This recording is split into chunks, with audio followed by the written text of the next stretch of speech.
الدرس الثامن، درسی هشتم از کتاب لغت زبان عربی. کلب سگ، کلاب سگها.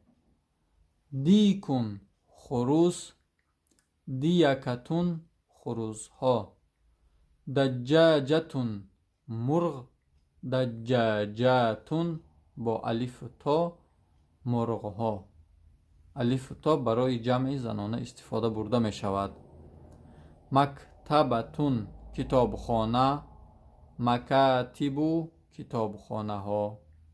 هل آیا، نعم آره، لا نه، لیس نیست، لیست نیست برای زنها. هل هذا بیت، آیا این خانه است؟ نعم هذا بیت، آره این خانه است. هل هو کبیر، آیا وی کلان است؟ نعم هو کبیر، آره وی کلان است. هل هذه مدرسه، آیا این مدرسه است؟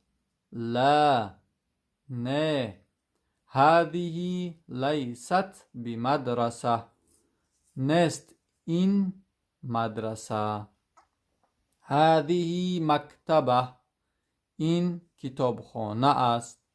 هل هذا تلمیذ، آیا این طلبه است؟ لا نه، هذا لیس بتلمیذ، نیست این طلبه. هل لک کلب، آیا از برای تو است سگ، یعنی تو سگ داری؟ لا نه، لیس لی کلب، نیست از برای من سگ، یعنی من سگ ندارم.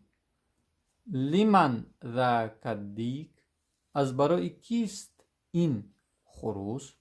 لتلک المرأة، از برای آن زن. این الکتب، در کجاست کتاب ها؟ الکتب فی المکتبة، کتاب ها در کتابخانه هستند. هل المعلم فی المدرسه، آیا معلم در مدرسه است؟